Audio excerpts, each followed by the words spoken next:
Hey, right, everyone, we're just waiting. Hey, you're right, Shannon. Waiting for Will as well. You're right, Will. Yeah. Welcome, Yep. everyone. Right, we're going to get into it as usual. So obviously this is Wednesday rather than Thursday. I could tell you why I can't do it tomorrow. It's by my bad organisation, basically, but I'll save you the boring bits. So as always, welcome if you're new. This is a place to ask what if questions about housing law that might apply to your own situations. But what I just kind of stress more than ever is that can you just please ask questions as if it's about someone else or as if it's hypothetical questions. We can't, we simply just can't respond to personal situations. If you're feeling low, please ring 999 and speak to them and explain your situation. There is nothing we can do from here. There is nothing at all. So I'm really sorry that people are going through a tough time. But as I say, we just recommend you just pick up the phone to the paramedics straight away and just speak to them.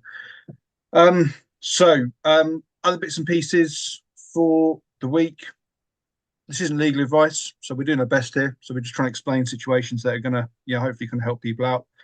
And I guess I've talked elsewhere about this kind of not sharing personal data thing before. Just there's other aspects to it as well. I don't want people to have to put their personal data out on the internet to get answers. You don't have to. You can still get exactly the right answer for your situation without doing so, which is why I'm kind of putting that kind of system into place. Um, Other bits and pieces. There's just a bit of an announcement actually. So if I was organised, I'd have this up already. Basically, the DWP, I guess it was the DWP, announced this week about the increased LHA rates in April. And as I say, I'm just going to dig out the file. I'll share my screen just to show you what's going on with it. Now, I'm not actually 100% sure if the full figures are actually out yet or if they've just posted some of it to give people an indication. So, I'll hold on a sec. Let me just get this screen share. I'll scroll down and I'll put the link into the chat as well, just so you can see it for yourselves. Where are we going? Here we are. So, as I say, and for some reason, it's not in alphabetical order either, which is not very helpful. So, I'm just going to sort of scroll down. You may or may not see your local area in there. Bedford's in here, which is where me and Shannon are from. So, I did find it here. So, Bedford, just to give you an idea. So, this is a one bed. This is the one bed rate. It's going up to it. So, at the moment in Bedford, I think it's 575. So, it's going up by £75 a month into April. So, that's and I think those kind of increases are pretty standard. So, we're seeing a big jump. I mean, I'm not sure if it's been entirely frozen for the last 10 years, but it certainly feels like it. They used to calculate the LHA rates at a 30% market rent, as in the 30th percentile. So it should have been enough to cover 30% of the private rented stock in the area. And I don't know if this will actually go as far as going that far, but clearly it's a much better situation to be in. So yeah, let me stick the link into the chat so you can see it for yourselves and have a look scruffy. It doesn't look to me like every area is in there, but I haven't looked at it that carefully yet.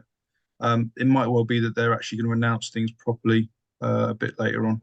So other bits and pieces. I just realised I need to be extra clever with my laptops here. Hey, right, Nick.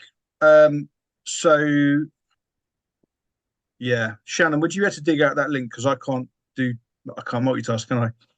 Yeah, thanks very much. So we've also already got some questions in the live chat, so we'll get through them as quick as we can. And we've got, I think, 7 or so from the week that was coming on the different avenues. So we'll crunch through them as well. Also, we're gonna talk very briefly. We had a bit of drama last week in Bedford.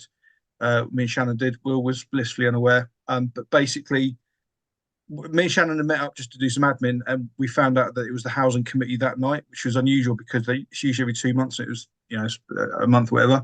We read through the documents, and there's a really key document that was getting discussed, and it's essentially like a commission report into how Bedford Borough Council can get its temporary accommodation numbers down, and it suggests or it recommends things like same-day non-priority decisions, certain kind of things like you have to attend in person to make a homeless application, which isn't true.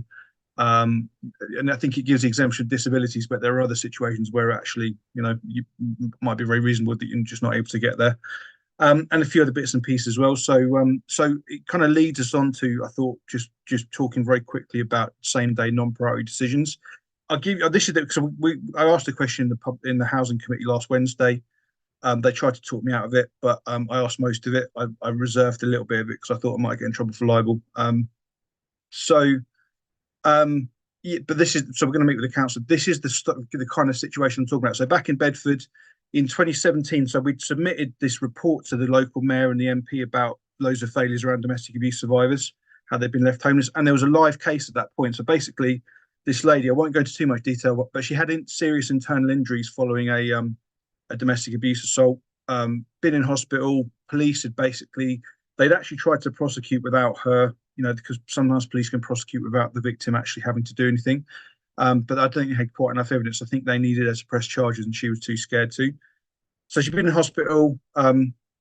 There's plenty of evidence within professionals basically that it all happened.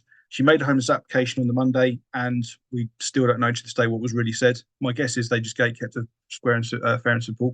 But the next day I went in with her, and I was met with this new housing officer who actually turns out to be pretty decent. It was kind of unfortunate she was caught up in all this. So I made a homeless application, and the housing officer who had just literally started just kind of saying, well, I need to make some inquiries to the GP before I can work out if I can accept a homeless application or not. And I said, that's the wrong way around. You need to accept the application first, then make the inquiries. I had a code of guidance with me as well, which did no good whatsoever. I asked to speak to a manager, couldn't do. Went away, was sent away for a few hours with her. Meantime, I emailed the head of service and the big service manager and basically said, this is gatekeeping. Went back in there that afternoon, and they made a not same day non-priority decision. They also tried to bully her a bit with some other stuff as well. But they basically didn't make inquiries of the hospital, didn't make inquiries of the police. I'm not sure if they've actually made inquiries of the GP. I don't think they did. And they issued this same day non-priority decision, basically saying, we don't believe it. We don't believe it happened. Basically, I think it's kind of what they're saying. And so complained about it, got a compensation. It kind of led to some other stuff as well. But that's the sort of situation which, kind of I'm dreading that it's going to return to Bedford. But these same day non-priority decisions are fairly standard. I've had other councils do the same sort of thing before. But basically, there's a case which, which kind of it basically it's not 100% unlawful. It just is usually will be. And there's a case. It's called IAV Westminster from about 10 years ago, and it's an interesting case. If you're professional, it's kind of there's a lot of lessons to learn from it. Basically, this individual they had some mental health issues following some trauma. I think they've been tortured at some point, and there was a GP letter. So basically, that application was made with a GP letter. The officer just issued a same day non-priority decision just with a template. But basically, the judge, if I understand it correctly, and Will might correct me on this one a little bit. If I understand it correctly, basically the judge said where someone is providing medical evidence, you just can't dismiss it. The council may want to go and get independent medical advice, and then put that medical advice back to the actual treating professionals. But basically, there's no way on earth you could possibly reach a decision that someone in that situation is not in priority need on the same day. It's going to take at least several days to get these responses. Potentially, I think it also talks about requesting a specific psychiatric report, about their kind of actual condition, because a GP letter won't necessarily address everything that needs to be addressed. But it's just, so as we go back to Bedford now, that's going to be one of the things we're raising with them, saying you can't have a target to reduce TA. You can't have a target to reduce the number of people put in TA because it's actually outside the council's control in one sense. And you can't be putting pressure on staff to make these same day non-priority decisions. So, I don't know if either of you guys want to add anything to that. That's, as I say, it's an interesting case. The Nearly Legal did a blog on it, and I will be able to just pull that up and put it into the chat. But it's just something which, as I say, hopefully will be helpful from the point of view of any professional supporting someone to go to a council and they're getting that kind of response. So, as I say, it's almost kind of like the law quite often shies away from giving anything kind of clear cut, but it's almost saying if you have medical evidence that you have a significant medical condition, then the council has to treat that very carefully, and they can't just sort of dismiss it. So yeah, as I say, I'm going to just dig out the link and stick it in the chat. But you guys got anything else to say about that one at all? Shannon's not at all annoyed about it, all are you? I need to be careful because we're live.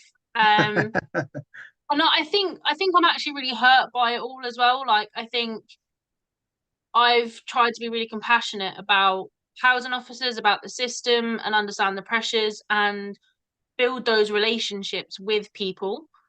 And part of it feels like a bit of a stab in the back and like it doesn't matter.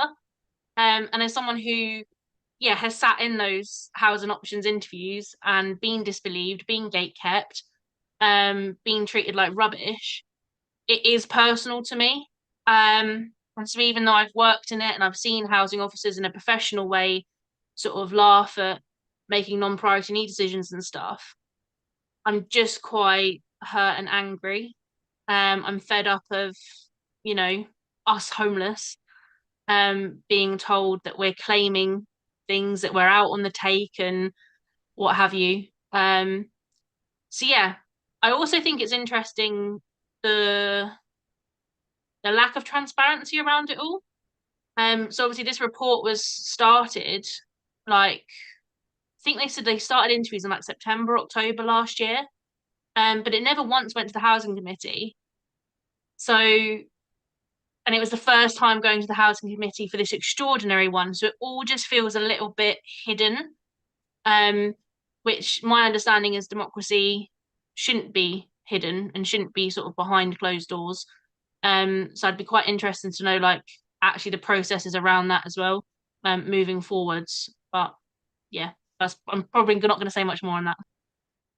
Yeah, cool.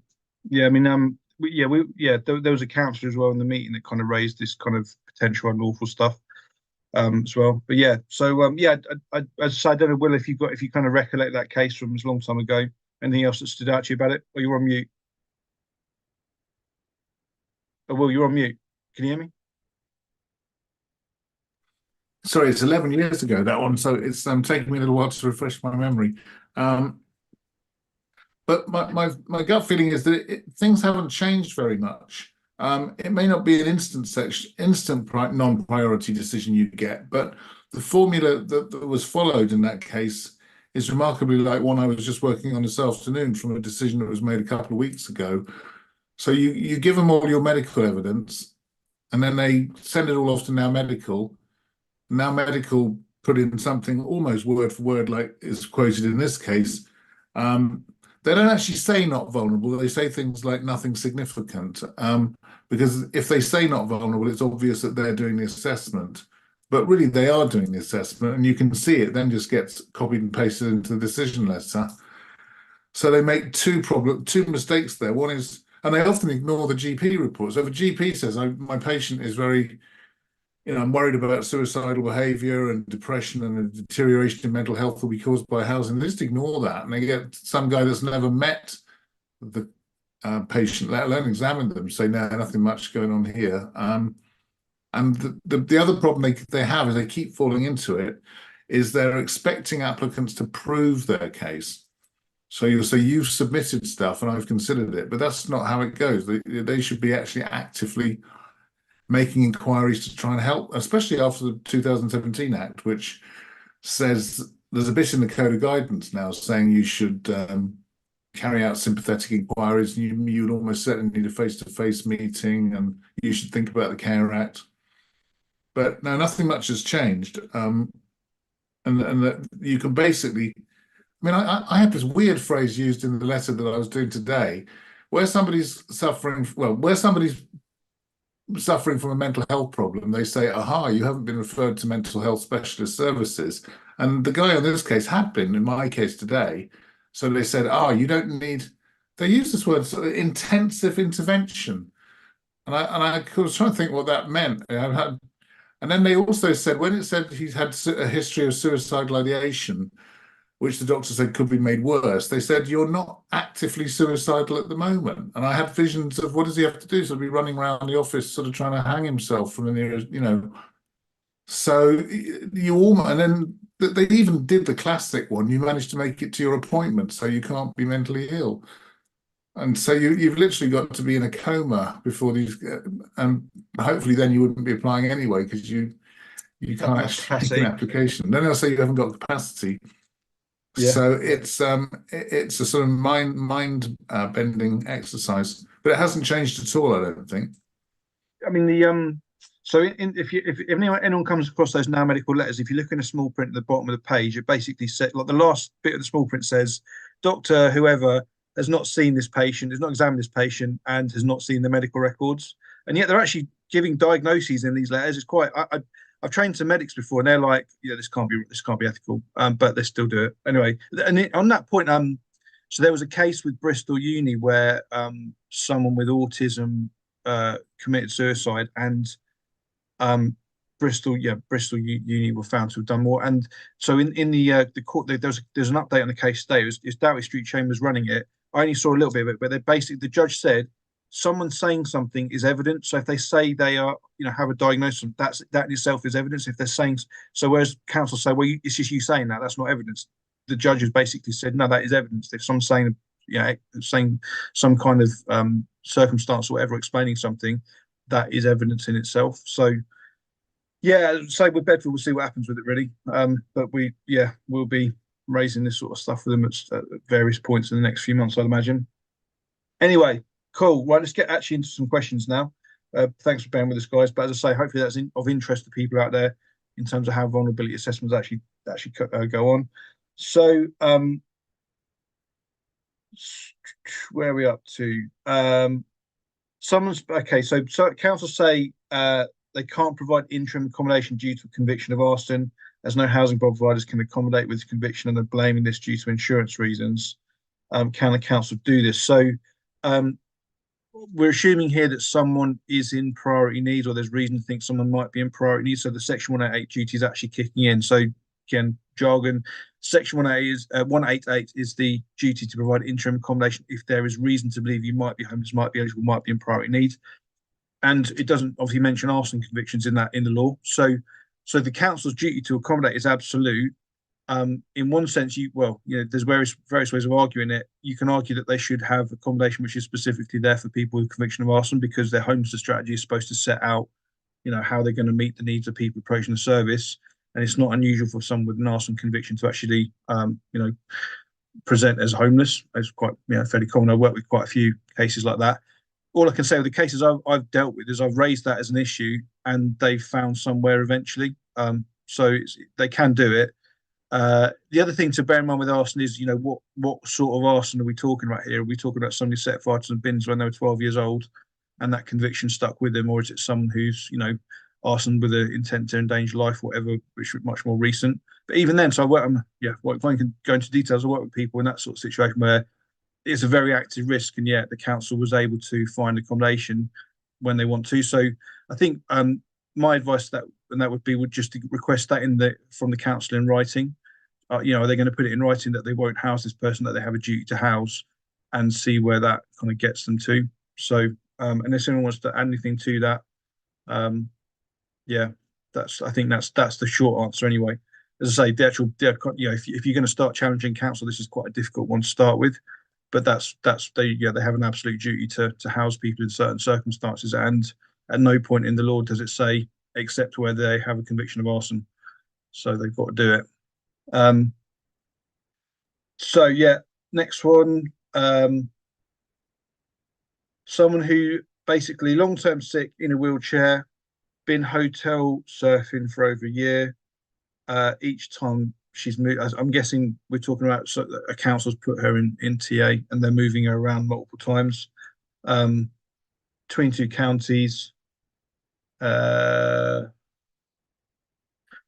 Is it wrong for a wheelchair user to be put in a temporary accommodation hotel with no accessible toilet, no alarm bells, NECs, communal toilet in reception, despite? Yeah, I mean, so potentially, yes, it would be unlawful. So this is why we say to people, when you're first making that homeless application, is to really spell out what that person's disabilities actually are, and specifically say what kind of reasonable adjustments the council therefore need to make to the service. So so if you've got somebody who's a wheelchair user, state it in all of the correspondence with the council, and also go on to say, therefore, this person always needs to have accessible accommodation. And again, it's I think potentially it very quickly becomes quite a serious case of discrimination. Now, there's a number of ways you can deal with it. One would be to get a solicitor who specialises in it, and there are those kind of solicitors around. Another one would be to raise it with the local councillors, and go very loud, because again, it's not something that they can kind of shy away from and sort of hide. Any councillor is probably going to realise straight away that that's not okay. You can complain about it. it's something the LGO would look into, I think, in terms of it being their remit, and just generally kind of just raise it very loudly. So I think in terms of being moved around a lot, so I had a case where the LGO weren't terribly helpful with that. So working with a family, two of which had long-term mental health issues, which both kind of were anxiety based. And we said to them from the start, you need to minimise the amount of times they moved around. And the council ignored that and basically moved them around several times in a few weeks, very last minute notice. And the LGO did, and the LGO didn't really kind of didn't really pick up on it. And I don't know if that's because, I don't know, the LGO was busy or whatever, but they the evidence, the evidence in the records was that the council knew that these were issues, and there was no sort of assessment that took place about what they should therefore do, even though it was spelt out to them in that stuff. So yeah, I think that's kind of what I'd say is complain or take it to a counsellor, or if you can get a solicitor, because I think there are large amounts of money available where you've got discrimination kind of going on, and that would probably be, assuming the council know that it's an issue. If they've just ignored it, then it would be a very serious kind of situation they might find themselves in. So anyone else want to add to that at all? Let me know if I'm missing any questions, by the way, guys. I'm just kind of shooting around up and down on this list at the moment. Think you might have missed a few at the top. Okay, let me go back up then. Okay, yeah, cool. Oh yeah, okay. Someone asking specifically if Norwich is known for being dreadful. I don't think it's like sort of particularly bad. No, there are some councils which are sort of always crop up in LGO reports, like Birmingham, but Norwich is not one I've really become aware of before. I do know someone who works in Norwich, and I think there are certainly issues there. Let's put it that way. But I think it's not something which is kind of stands. It's not head and shoulders above everyone else or anything. Someone saying they're in band one. Been in band one for a month or so. I guess the system doesn't tell them where they are in the bidding part. So the council tell me to look at the letting results and work it out for myself. They haven't been up for 3 weeks, so I mean, again, we're not able to look into. Just haven't got access to that information in terms of specific council how they do it. Generally speaking, and again, every council area is different. When you bid on something, you will get told what position you're in. It might be like 5 out of 200 or something. And just because you don't win, it doesn't mean you won't actually get the property. So what happens is someone might come first, and then actually they've got some other issue which prevents them from being accepted onto the property. So if you're in top 5, that's kind of you've got a chance of actually getting it that week. And you'll kind of notice as the bid, as every week's wear on, you're kind of working your way up that list, because someone in band 1 would get would beat anyone in band 2, but they would be beaten by people who've been band 1 longer than them, and equally they would beat people who've been band 1 for less time than them. So again, it's kind of the council housing officers most likely have very detailed kind of analysis and stuff of the data, but then they don't have to. Well, they can't tell you exactly what's going on there. So I don't know what to say other than that's it's not unusual to kind of not be able to see exactly what's happening on that list. All you can do is just keep bidding on suitable properties, and most areas, if you're the highest band, it won't take that long, but months rather than weeks, I'd say. And again, in London, it could be a lot longer, even if you are band 1. If they search the Tamworth housing allocations policy, it comes up and it explains the bands, and it has contact details and stuff to ask potentially like timings. And there is a band 1+, so you're in the highest band by the sounds of it. But yeah, if you just Google that and then have a look through the document, it might give you a few answers or a starting place. Yeah, cool. Thanks, Shannon. So just questioning about intentional homelessness. Someone's got arrears of over £3,000. So again, doesn't rent arrears does not automatically mean you're intentionally homeless. The council need to look at, was the accommodation affordable? If not, then it wasn't reasonable to continue to occupy it. Therefore, you can't possibly be found intentionally homeless. But then there's other bits in the Code of Guidance. So if you look at chapter 9 of the Code of Guidance, you can Google that. 9.7 and 9.17 are probably the key ones. So 9.17 says something like generally a deliberate act, or an action not be considered deliberate where, for example, rent arrears accrued as a result of genuine financial difficulties, or words to that effect. So just because you've got rent arrears, although housing officers might initially say, you're intentionally homeless, That doesn't mean to say that you are. And they might even issue a written decision. And again, I think I said it last week or the week before. Some councils they'll just put negative decisions out all the time, and they only kind of worry about it if you ask for a review of it. So just don't be don't be too disappointed if the first decision's negative. Most a lot of councils, I think, they actually just do that as standard, and they just hope that people won't bother fighting it. So done that one.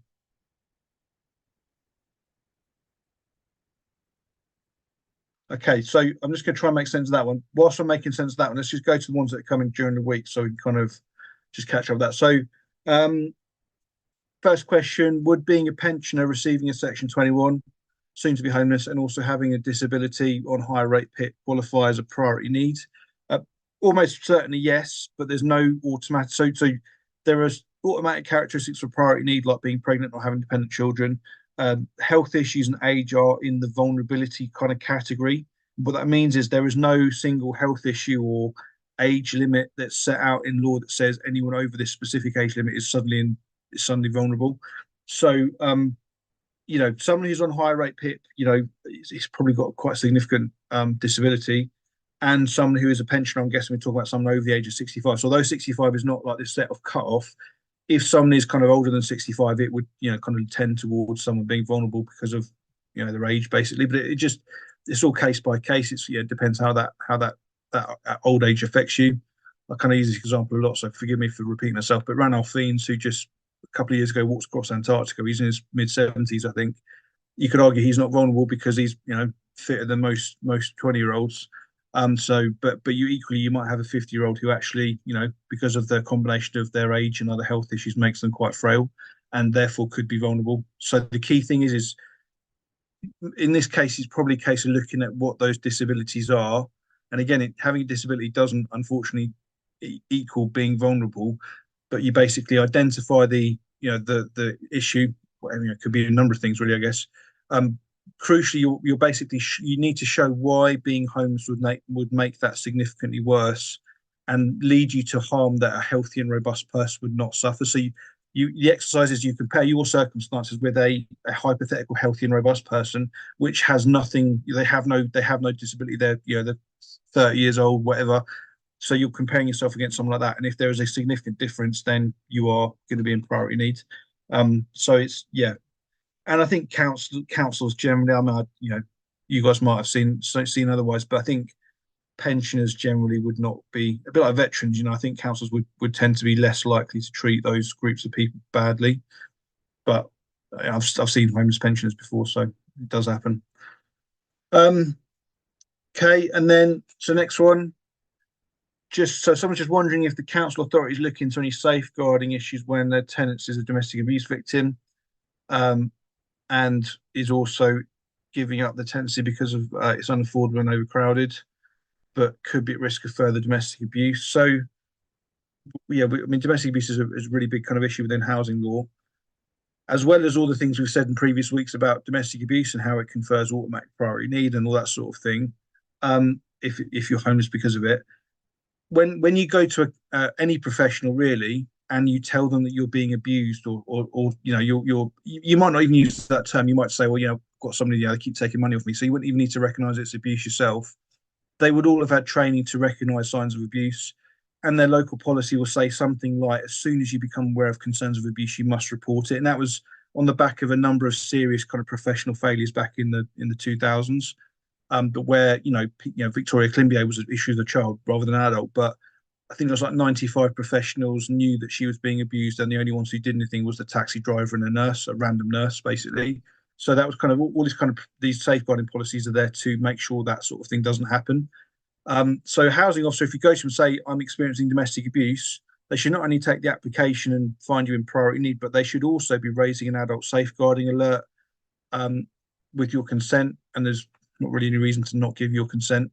And also, if there are children involved, a referral to social services, and that's not so your kids are going to get taken away. It's so you can be helped to, to be safe. Social services are not looking to take kids off people because it's too expensive, if nothing else. So it's really not,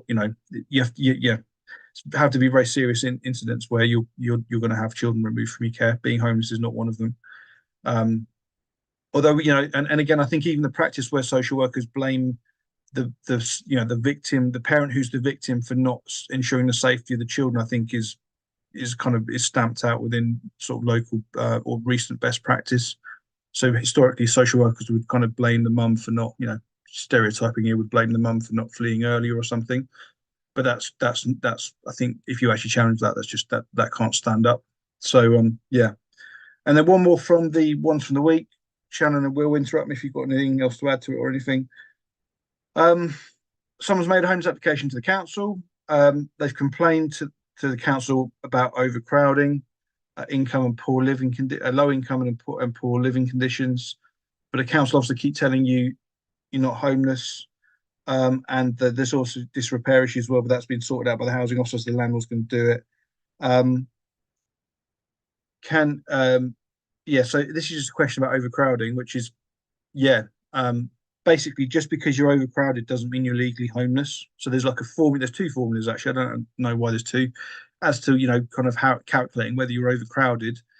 But unless you can show it's not reasonable to continue to occupy your home because of the overcrowding, then you're not homeless. And also there are things like if you've got someone who's ineligible for assistance in your household, they're kind of invisible, so they wouldn't be counted.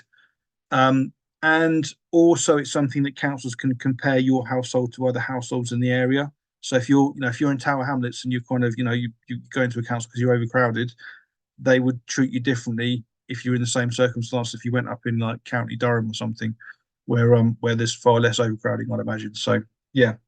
Okay. We'll do a few more from the live chat bit and see how we get on. So, Shannon, can you see the next question? I'm just sort of scrolling up and down there. I'm just making sure I haven't missed anything. What's the next one, do you reckon? So I think the next one is there a time limit on how long back the housing officer can use medical records? Okay, So I'm I can't see assuming that one. that's in relation. I'm assuming that's in relation to like making a priority need decision and how far back they can go, but I'm not entirely sure. Okay, so there was a question that came in that this might be the same person then. So, because someone was saying that they were basically, I think they're high band. They were working. They were on limited capability for working. We're getting PIP, and the council basically suddenly suspended them on the housing register. We're now asking for more medical information. So, in one sense, the council, because medical issues change over time, councils should be keeping themselves up to date with, if that person's health is improving, because it might change their banding, either in terms of getting better or getting worse. So I'll answer that question before I get into I can't see that one actually in the chat, Shannon, but I'll find it in a minute. But yeah, so the question about, you're on the housing register and the bidding is suspended. You log in to make a bid and it's suspended. Don't panic. It's just the council's probably, suddenly got an extra staff member who's got a bit of time and is just doing a bit of due diligence. So just respond to their requests for information. It might be to provide an updated medical assessment, because if you've been on the housing register for 3 years and you're in band 1 because of medical needs, actually it's almost a good sign, because if they're actually checking up on you, that probably means because you're getting close to the top and they just want to make sure you should still be there, basically, if that makes sense. But if it was a long-term condition, so say like a lot of mental health conditions typically tend to be long-term, and they don't assess and diagnose every time you go in. So you might have a diagnosis that's 5 years old. How would you recommend someone goes about, because it's not easy to get a reassessment with a re-diagnosis? Yeah. I mean, I think in one sense, the DWP, their kind of assessments would probably be very useful in that sense, because they do reassess you every however many years. So you might get diagnosed with PTSD 10 years ago, and I guess the prognosis might be that you're likely to have it for many years afterwards. Although that's, I guess it's probably good to kind of keep open the fact that people do get better. So I think the kind of they might just be requesting things like, what's your engagement with services. They could still ask for they could make inquiries to the GP themselves and ask, is this person still affected by this? How has he got better? Has he got worse? What else do we need to, be considering? I think might be conditions you might argue, which just get, top of my head, someone who's kind of paralyzed from the neck down or something, where it's not going to get any better.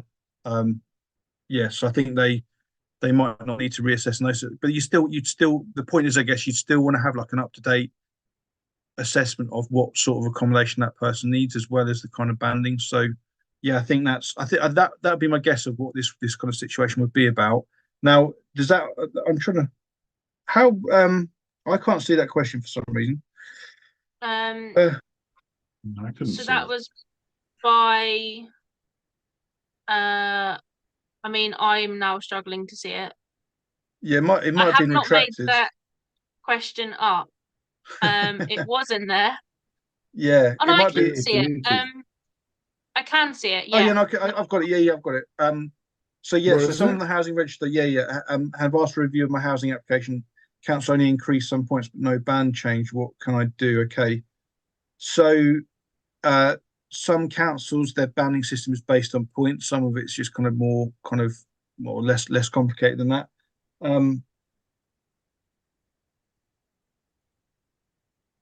So okay, so this is someone who's asked for a review of it. So that this is something which is not uncommon. So someone's sitting in let's say band C. I know this is points based, but they're in band C, and they've been assessed as having like one additional point because of their medical condition. Actually, they think, well, do you know what? I read the policy, and I think I should get two additional points for the medical condition, or something like that. Um, so can essentially is that so the council will then write to them and say, we've heard what you've got to say, and we are still going to stick you in band C. Now there will be some kind of review mechanism in place. I'm not quite sure how it works under Part 6. There should be some way to go back to them and say, can you review it? I'm just thinking aloud, actually. I'm not entirely sure if that's right. I think there are certain things within band 6 there isn't kind of a review sort of mechanism in place. Will, do you know of anything in terms of Part No, I 6? mean, I guess like with much of Part 6, it might depend on the local authority's particular policy. So they may say we have our own internal procedure, which is like a Section 202 review in a homelessness case, or it may say there's a panel or something like that. But ultimately, if there wasn't anything, you could effectively ask them to reconsider it by threatening a judicial review, and you could ask them to reconsider it anyway. But if they didn't, you could threaten judicial review proceedings and then take judicial review proceedings if you can get a lawyer, because ultimately that would be the way to deal with a mistake by a public body, which they're not prepared to put right. Yeah. Okay. Yeah. I mean, so I guess check the policy, the local policy in detail to see what it says. To start as a starting point. It might also be quite a good, I mean, the sort of thing where local councillors might be able to assist or complaints, which, might be quicker and, well, certainly be a lot cheaper and easier for somebody who hasn't got a solicitor than a judicial review. But if you were to raise it with a councillor and say, I think I should have 2 points of any, or they put me in band C where I should be in band B, and here's why, the local councillor might write to them and say, can you explain this? And that would be quicker, or you could make a formal complaint about it. I don't know how common it is now, but some councils have a panel where there are councillors who sit on the panel. I don't know how. I've never seen it happen in practice, but I've read like protocols where that's how they consider like banding and stuff. As I say, it certainly seems less common than it used to be. So next week, how can someone get advocacy? Tried various services, but just not getting anywhere. So we said this last week, actually, Will. So someone had been on your website with all the list of solicitors and basically rung all of them. They'd all said we're at capacity. So I mean, all I can say is keep trying. Start with the kind of the local services, which things like CAB, they probably won't have a housing specialist, or they might not, but they might well know where the local services are that someone can get help from, and that might be a kind of way to kind of do a bit of detective work and actually figure out how to kind of find somewhere. It's just a postcode lottery. I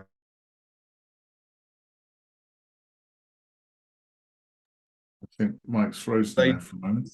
Also, I think I've just plugged my internet in, so hopefully it's better. Well, do you want to say that? I don't know. We'll see what happens. If I'm freezing or whatever, guys, just yeah, start talking. I don't know if you can hear me now. Is that all right? I can. You're still moving around. Okay, cool. Yeah, so I think a lot of areas don't have anything in terms of legal aid funded solicitors, nor do they have any local charities that were willing to challenge a council, which is very sad. And that's unfortunately the state of play. So I guess, yeah, if any of you guys are kind of get somewhere and kind of move on, then start your own up. It's not actually that difficult to actually start your own organisation up and actually get some pretty good wins. So yeah, that doesn't help people out now, I guess. Say to add to that as well, potentially depending on your circumstances, be creative with almost which sector you go for as well. So if you're having no luck in the homelessness sector, but actually you're also disabled, there are disability advocate groups out there. Now, they might not be able to help you, I know the ins and outs of housing, but they might be able to sit in with a meeting. They might be able to give that sort of support and advice around your disability. So it would be relevant to your housing, as we've discussed around priority need. And again, if you've got children, there might be sort of children and family advocates out there. So I think just be sort of creative if you can and look at other sectors as well, because sometimes it's easier to almost cross-sector challenge than it is in your own sector. So yeah. Yeah, I like that. Because actually, a good advocate is not about so much what they know; it's how much they're willing to go and find out. That's the key thing. And actually, the sort of stuff that most cases revolve around are actually pretty straightforward principles. You just have to be willing to challenge. And as I say, unfortunately, I'll say it out loud because I've been thinking it a lot this week. There's a lot of cowards in very senior positions in a lot of charities around the country who just aren't willing to kind of challenge their local council. So yeah, a lot of people obviously suffer as a result of it. So okay, keeping an eye on the questions here. How to get independent medical advice? I don't know how you do that without paying a lot of money for it. Basically, I mean, I would be, I guess my first question is why can't your GP kind of provide you with kind of everything you need basically. I don't see, certainly I know GPs are kind of not working very well right now, but I think in terms of kind of they should be able to they should be treating you for everything you need for. I guess there might be additional services out there in terms of charities that do counselling, that sort of thing that might help out, if that's what you're thinking. But yeah, getting independent medical advice is, I don't know. I mean, all I know is it costs thousands. So yeah. What I would just add to that though, I did see today, and I don't know a huge amount about it, but there's Martha's Rule has come out today, which is where I don't know if it's like in reinforcing your right to a second opinion or whether it's like giving you an actual right to it, but it's all about second opinion. So if it's the fact that you want to go independent because you're wanting another person to look at this, it might be worth just having a quick Google around Martha's Rule. Again, I don't know much about it, but I know it's around second opinions and the medical world. So I'm not sure if that's useful or not, but yeah, I'm just Googling it now. That looks interesting. I mean, Will, you kind of use essentially independent like psychiatrists and stuff in your work, but I mean, what sort of money are you talking to get an assessment? Well, we're talking a lot of money. I mean, a psychiatrist can be as much as £1,800, £2,000 for a single report. You don't tend to get independent GP type persons. What I would say you can get for free is not medical advice, but medical evidence. You can get your medical records for free under the Data Protection Act. And you can normally, the NHS app, which I've recently discovered, enables you to access those things. So if you do have a medical condition which you've been treated for or diagnosed with, you could get independent evidence. Well, you can get evidence of that, hopefully from your medical records. But independent medical advice, I mean, is likely to be something you'd have to pay for, unfortunately, Yeah. and at rates which are very expensive. I mean, going back to what we said right at the start here is that legally, it's not for you to prove your case; it's for the council to make their own inquiries. So that and I would imagine that involves a cost. If they're going to write to your GP to ask for their opinion about what happens to this person if they become homeless, then I'd imagine there's a cost attached to it. and it's the council's, it's their job to do it, not yours. And I think that's again kind of common gatekeeping tactic, is just to tell people, well, go and get a letter from your GP and come back.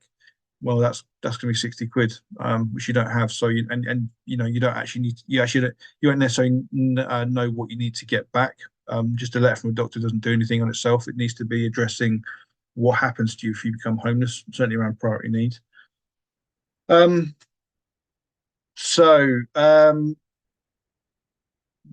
chat has been weird this week, guys. I don't know. I'm seeing ones kind of drop out and come back in again and stuff. But let's keep crunching through it. So a landlord is trying to get a council to deal with a problematic tenant after serving notice, but they refuse to act upon notice served. What can the landlord do? So the council won't. So in terms of if you're trying to evict someone, it's the courts you're worried about, not the council. The council, in one sense, will be trying to work, try and mediate and trying to keep the person in there. So I don't know. I mean, I guess the antisocial behaviour team that might be referred to in terms of landlords. Someone's acting in an antisocial way, and they're trying to get the ASB team to come and take some action or something. If I'm honest, I don't know that kind of area well enough to know if you can actually make the ASB team do anything. It's a bit like the police; they don't have to investigate anything; they can choose what they actually turn up to. So I don't know if that's the same for the ASB team. But again, ASB tends to be quite a politicised issue. So if you get your councillors involved, that's not going to do any harm. But in terms of actually getting the tenant out, that's going to be the course. I guess the other thing would be a closure order. And again, I don't know anything about them really, but I do know that ASB teams and the council would be involved in that process. So again, I mean, go to your local councillor is probably my first thing to say. You've got this issue to deal with, and the ASB team's not been very helpful. See if you can get them to be helpful. But other than that, I mean, you're going to need to go to the courts at some point. I don't, as I said, I just don't know how that process works from that side of things. So I don't know what else to say about that. Done. Yeah. Okay. Done that one. What is classed as low priority medical? So I was thinking about this week actually. So priority is a really unhelpful term in the sense that priority need is all about your homeless application, and that's part 7 of the Housing Act. Part 6 of the Housing Act also will use this term priority, and it means something entirely different. So in terms of so there's no real concept of low priority need. You're either in priority need or you're not, and there would be certain conditions which are less likely to leave you in priority need. So something like depression and anxiety is something which may result in a genuine, legitimate, not a priority decision, but it just depends on the individual. Like the case law has shown that you don't even need to have particularly extreme depression to kind of qualify as in priority need, and certainly depression on its own can render you vulnerable in terms of the meaning of priority need. So so I guess I mean, and the code of guidance also talks about within the homeless application setting, you might have lots of kind of low level issues, but when you combine them all together, the kind of composite action is that it actually renders you vulnerable. So there's a really good paragraph in the code of guidance if you look at 8.40, and it talks about how councils have to can't have blanket policies about anything really in terms of vulnerability, and they also need to do an in-depth assessment every time, and they need to carefully consider how all these different things act together. But in terms of the part 6 kind of thing, and again, it's difficult to say anything definitive because every area is different, but there would be some areas you'll have some health conditions that just won't count towards your priority banding, rather than priority needs. So, as I say, it's 2 different issues. So I don't have anything else to say about or explain more about that really. I don't know if you guys got anything else to say on that one. I would just say that it's entirely subjective really, isn't it? I mean, the sort of silly answer to that question is low priority medical is what anybody who applies to a local authority has when they come to try and get away with finding them not in priority need. And the case I was talking about earlier, you'd get every attempt made to say, oh, this isn't very important, it's not high priority. You may be depressed and suicidal, but you haven't done anything about it lately, so it's not that important. But don't be put off, because the council very often underestimate the importance or the significance of a medical condition, because that's what enables them to get off the hook. Yeah, yeah. I think I think you can kind of. I mean, what I've seen in Bedford is because they use these template letters. It almost doesn't matter however severe your medical conditions are, they'll stick it into their template that says, "I've carefully considered all your conditions, and I've reached the conclusion that you are not vulnerable." So that's kind of so that's just the way they operate. A lot of them. So and again, just don't get disheartened if you're getting that response. Take it to the review and kind of get and kind of and push your arguments. Um. So. So yeah, so someone's just I'm probably missing some out here actually. Yeah, I am missing some out. There's some just seen a good question further down. Let me just work back and okay. So right, next one. So we've got a lot of questions still to go, so we're going to do our best to run through these. I'll be very quick with these. And so, local connection criteria: does the relationship need to be meaningful? So you get again, Part 7 and Part 6 have two different definitions of local connection, which is really confusing. But Part 7 for the homeless application, you can get local connection if you've got close family. That's the wording of the law, who've lived in an area for more than 5 years, and the code of guidance goes on to say the degree of blood relation counts for less than the actual kind of nature of the contact. So you might have, your closest family member might be an aunt if that's just the kind of facts of the case, and so councils need to consider that. But in terms of, there is nothing within Part 7 that I know of that you get local connection through a friend, unless you're in some kind of like an exclusive relationship or whatever, intimate relationship. So a friend in itself, it needs to be meaningful for sure. That's the short answer to the question. In terms of the actual criteria, it needs to be kind of one of these defined kind of relationship terms. You are, Shannon? Yeah, so I read that differently, and I Okay. so I read it in mind of like, say you've got a sister or a brother who is a close family connection, but actually you don't have a meaningful relationship with them, but they just happen to live in that area. Could you class that as a local connection because it's a close relationship, even though you're not close? Which probably says a lot about me, but um, in which case it would count, wouldn't it? Because it's still a close relationship Yeah. with a family member, even if you're not like besties.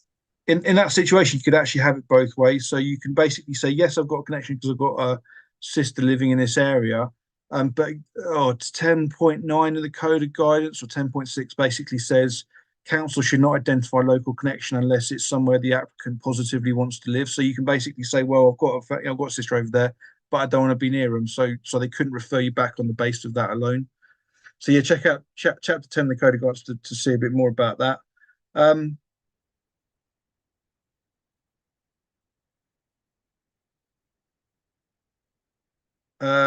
So there's just a lot. Okay, so I'm going to try and group some of these together.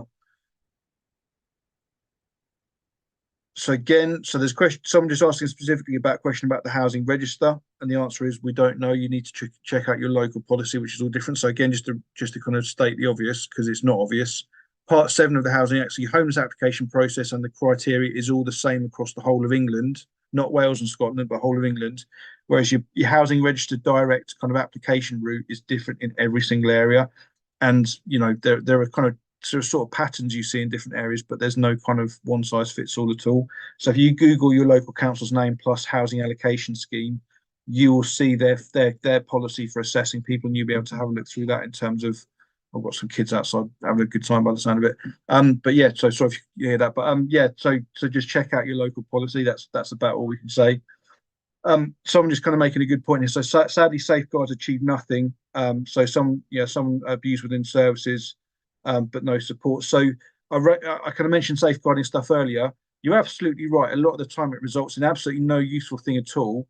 And there's actually sometimes a legal reason for that, because although as a professional you should refer cases of abuse every time you come across them, when the safeguarding team get it, they then assess it against a 3-part criteria, which is the person has care and support needs for care and support. Secondly, they're at risk of abuse or self-neglect. But crucially, thirdly, they need to be unable to protect themselves from the abuse as a result of their care and support needs, which actually kind of cuts out a lot of kind of cases because because they can technically protect themselves. I know that, hear what I'm saying with that. I'm not kind of saying it's that simple, but in terms of making the safeguarding letter itself, it's still worth doing it. I give up with a number of professionals who say, "Oh, there's no point doing it." There absolutely is a point doing it, because you're providing documentary evidence that that person's at risk of abuse. The number of times in the homelessness case, I have use safeguarding alerts evidence or kind of assessments following that as part of the vulnerability kind of evidence, it can be really helpful. I've seen safeguarding alerts result in Care Act assessments, which are then evidence priority need decisions. So although in one sense the safeguarding system in itself is rarely does anything useful, you should still absolutely make it because it does still help that person.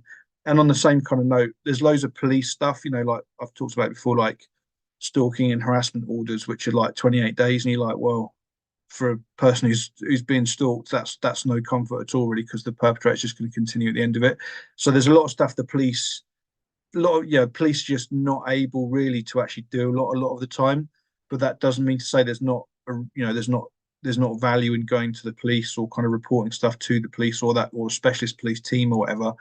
Because as a professional, you can then use all that assessment stuff to evidence the person's in priority needs or homeless, and you can then therefore kind of help them potentially get rehoused somewhere else, which would actually potentially fix the problem.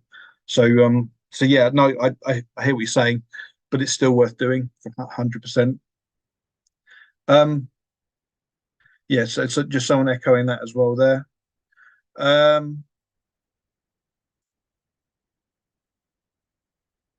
So again, I think there's just someone talking about they provided medical evidence and the council hasn't done anything. So that's just a complain and say, I provided the evidence I needed to. The council's not responded within the set policy amount of time. Get to it, and hopefully you'll get a response. And with that, complain to the chief exec, because council housing services are so broke at the moment. The chief exec needs to know everything. They need to know what's going on if they're going to make any useful things happen. Someone Nick just saying there about social prescribers. So going back to this question of, can you get a useful advocate in your local area? A good service to check out is your social prescribers, which I think you get through your GP, or they refer you to them. Because again, they're kind of the good thing about them is they're kind of they have quite a broad remit, so they can work with people in different situations, and they can potentially kind of step outside of their normal operating sphere and actually there's nothing stopping them taking on a housing case.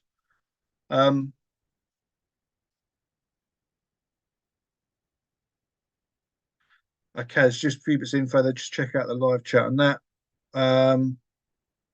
Right, so let's just go back to the ones that come in the week whilst to try and make sense of these. So we are nearing the end of the hour, guys. Can someone apply for help if they get custody of children via court and have nowhere to house them? And also this person works full time. So this could be one in a couple of different ways. So let's say, for example, social services are involved in a family and they basically assess that one parent is just not able to meet the needs of the children, and therefore recommend go through the courts, and the other parent gets custody of the children. I think in that case there would be a strong argument they're in priority need. However, the kind of housing, homelessness law courts have been critical of judges for kind of awarding custody of children to particular parents. Now, Will, do you want to kind of come in on this one? Because I think there's two potential kind of ways this could kind of work in practice. Yeah, sure. The simple answer to the question is yes. If you've got custody, if you've got children living with you, you should be in priority need. If there's a court case, though, it's surprising that a court would give custody of said children to somebody who didn't have anywhere to live yet, because they might be sort of by implication saying that they have to live wherever they're living, which may not be suitable. But then again, it depends on the facts. The interesting case is the one of Holmes. It's called Holmes Morehouse, where a judge gave 50-50 custody, and they said, well, we've both got them residing with us. And the judge said, no, you can't. There's only going to be one who really has them living with them, and the other one has them staying. So that's it. So I would have, but the starting point would be but don't forget as well, you don't have to wait till you get custody. If you might reasonably be expected to have them residing with you, you could then apply and say, well, I've applied for custody. It's likely that I'll get this. There's no reason why I think I shouldn't, but one thing's for sure, I won't get it if I haven't got anywhere to live. So that would be a good one to use. Does that answer it? Yeah, I think so. Yeah, I think I was kind of reading into this, maybe that, as I say, that maybe, yeah, it wasn't just a judge saying, oh, in a divorce or something, awarding joint custody is actually something where, um, as I say, like, one parent's been kind of assessed as being not able to meet the needs, and so it's kind of almost like, there is no other option.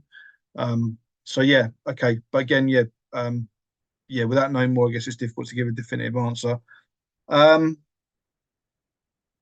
so okay, I'll try to do that one last. If you guys need to go, there's a few questions I can handle on my own. So if you need to go, that's cool. So someone's been on the waiting list with the main duty accepted over a year and a half with Westminster Council.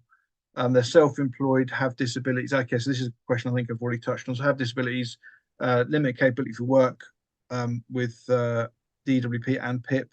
The council's blocked my account for billing after I asked to get a review of my medical documents. So again, I don't think that's that unusual. I think the council might just, I mean, for a start, some councils don't, well, a lot of people don't need to get your head around the fact you might have a disability and still be able to work. So I think they might be kind of like just wanting to sort of look into that more carefully, and just kind of check out if that's still the case before they then get you live again. Certainly yeah, it's certainly in the kind of work I've done before, it's not unusual to be suspended.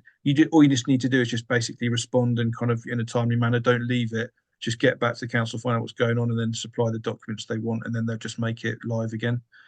Um, so that's all the questions that come in through the week, except one which I can deal with right at the end. So where are we up to? I think this is the record for the most number of questions in a week. Yeah, we're We need to popular work out how tonight. we do this. Yeah, we need to go back to Thursdays. Can anyone see what the next question is? Because I've lost track now. Some of them are just observations on other questions. Yeah, let's leave. That's Uh, that's good. Let's leave them. They're good. Um, the relief duty one, is that the next one? Think I'm so. not What is the sure. relief duty letter? And there's a follow-up to that around, will a letter from my manager at work help the homeless application, explaining how it affects me at work? But they've also asked what a relief duty is, so, or what a relief duty letter is. okay. Um, so the relief duty itself is a duty that kicks in. So you make a homeless application, the council start their inquiries, and they establish that you are indeed homeless and you are indeed eligible for assistance, which means you have recourse to public funds, basically. So the relief duty starts on, and it's a 56-day period. And in that time, the council have to start it by making an assessment of your needs, and in terms of like why you became homeless, what type of accommodation you need, what support you need. They then do a personalised housing plan with you, and there are other things they can do in that 56-day period, which they won't always. And the point, I guess, in that process is at various points, if they're doing their job properly, they'll send you a letter which will make no sense to you at all because it's so complicated. But it might say something at the top saying Section 189B, relief duty notification or something. All I'd say is whenever you get a letter you don't understand, which is almost all the time because it's ridiculous, ring them up and say, hey, what's this letter mean, guys? Because I don't understand it. Or email them back and say, I don't understand this letter. Can you lay out what it actually means? A lot of it's just nonsense. A lot of you don't even need to know. But there are times where you really do need to know. So with the relief duty, for example, if they make a final accommodation offer or something, then you really need to pay attention to that. Yeah. Whereas if it's just a letter saying they've accepted the relief duty, that might not make any difference to you at all. So that answers the first part of it. I still can't see that question on my screen. Yeah, I can't even see. What was the other part of the question? Because I've forgotten now. I can't see it. Would a letter from their manager at work help with a homeless application, explaining how it affects them at work? Yeah, I'm I assuming think that's so. I the mean, homelessness situation. yeah, I think any information you can get that's not going to do any harm. I think one thing's housing officers will kind of say, well, if you work and you can't be in priority because you must be fine, and that's not true either. Certainly, if you're able to work, it's probably a sign that you're less vulnerable, but that doesn't mean to say you're not vulnerable at all, or won't hit the vulnerability threshold for priority needs. So yeah, I really need to figure out what's going on my screen because I can't see this. But anyway, um, right, what's next? Right, Shannon, what's the next question you can see? Let's do it that way. Let me unmute and go back. So my Child has speech delay. Is it worth letting the homelessness prevention officer know? I would say yes. It's good to be transparent and honest about your whole family, because it's the household when they make an application. It's not just you, even though it might be in your name. And again, it might go towards sort of disabilities, and then you might be looking at actual extra duties under the public sector equality duty. So it's always worth letting them know, and if it affects your housing, how it might affect your housing. Yeah. Yeah, cool. Thanks. I've caught up now. See where we are. So can local connection be health professionals? No, unless it is like a health condition or something which is like completely unique or almost completely unique. So there are special circumstances within Part 7 local connection where, but I just have never seen a health condition which would be that kind of unique. So the council would argue, well, if you're under CMHT in Bedford, then there's a CMHT in Luton, so there's no reason why you can't be in Luton as well. So you know, as I say, maybe Great Ormond Street Hospital or something. I don't know. Maybe that would be that sort of specialism to kind of get a local connection there, but I doubt it. In fact, I saw this once. I think in Somerset, where there was someone whose like bowels were on the outside of them. They're like literal kind of intestines were on the outside, and that was kind of very unique kind of thing. And they needed to be in that area, so that would be something which. But most, you know, as I say, most areas will have, well, every area will have a GP. Every area will have a CMHT and those sorts of things. So it's not going to qualify for local connection. So family of 4 in one room regarded overcrowded, yes, but as I say, that doesn't necessarily equal homelessness. So, and again, it would depend whether all the household members are eligible. Shannon, you're shaking your head. Have I got it wrong? Well, I'm not sure actually, because it says 2 kids under 5. Oh yeah. And so actually, if it was a couple me. sharing one room, I can't remember the age limit of when the children stop being invisible. Isn't But 12 potentially, I think it might be 5. I'm just looking on it's Part 10 of the Housing Act 1985, isn't it? but even then, potentially, because they'd share a room, you'd potentially only be overcrowded by maybe one bedroom, in which case, by again the comparative standard of the local area, you're probably still not overcrowded technically. I don't know, Will. So for What, the I'm not muted. For the purposes of Part 10 overcrowding, that's a child under the age of 1 is invisible, but a child over the age of 1 but under 10 will be half a person or half a unit. So what you've got there is 3 people. But if you've got one room, if they are all in one room, it's arguably, hang on, then one room, the maximum number of persons in one room is 2, but that may not be the end of it, because if you've got a 1-room property and that includes a living room, rather than just being in a studio flat, then the living room can count as a sleeping room. So it's technically a 2-bedroom place. in that situation, though, so say this was a HMO, like so this was just one room in a HMO. Yeah, then is that I think kind they of may be able to say they're overcrowded, but the problem is they can still say, yes, you are overcrowded, but you're not homeless because of the conditions in the area. But if you could, I mean, I think if there's 2 children of that age, you'd be looking at maybe asking for a Children Act assessment, because it can't be good for them all sleeping in one room. Yeah. Okay. Okay, cool. I think so. There's just one comment there which I think I'm going to say something about. So, council's told this person that the mental health letter is not good from a GP when it is. You're absolutely right. A GP letter, provided it's gone into enough detail and it's asked to answer the right questions, it can be fine. So, but again, that's just standard sort of. So again, go back to this kind of now medical kind of model. So council, if the council's saying we've got an independent medical advisor, they're probably talking about now medical. And your now medical doctor never sees you, never looks at your medical records. Your own GP who knows you and has got your medical records, their opinion will always count for more than a now medical doctor. But councils, yeah, their first kind of line of attack will be, well, our independent medical advisor says there's nothing wrong with you, and dismisses all the stuff that's in your own doctor's kind of letter. So again, go to review, go to the next stage, and don't be too disheartened. Can I just quickly come in on that as well? Because I have seen some poor GP letters where they've basically gone, this is the diagnosis, and that then it sort of stops at that. So it might be the case that actually I don't know why I'm giving the benefit of the doubt, but the housing officer could be trying to do a really good job and wanting to know how XYZ condition affects you. And actually, if the GP's just gone, Joe Bloggs has got this, then it could be worth going back to your GP and saying, look, could you just put down how this condition will affect my ability to deal with homelessness? What impact it will have on my condition? Will my condition get worse if I become homeless? Do I have a disability? And sort of try and tease out some more information from the GP. But Mike, you are probably right. I don't know why I'm. Yeah. No, I mean, yeah, it's yeah, no, I'm not disagreeing with what you're saying at all. Yeah, cool. So, and then the final question that came through the week, as I say, guys, if you need to go, so how long does the application take? The answer is it varies massively from area to area. So, you can make an application today via email. The applications are made. The council then have to start inquiries within a few days, or if not the same day. They should establish whether you're actually homeless and actually eligible. They then have 56 days where they should be doing various bits and pieces that we already talked about a little bit. And then they should make the decision on day 57 as to whether you're owed the full duty if at that point you're still homeless. So, because they might have got you housed in the relief period.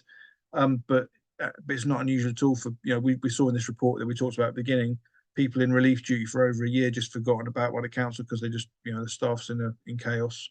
So so that, yeah, again, if you're on day 57 and you've not had it, or day 58, let's say, and you haven't had a decision, complain, because you need to kind of get a council responding. There is a danger that you'll never get a response unless you pursue it. And then in terms of if they owe the main housing duty, you might then remain in temporary accommodation for years if you're in London, it seems, before you actually get your final home. It's far less pessimistic than in other areas of the country.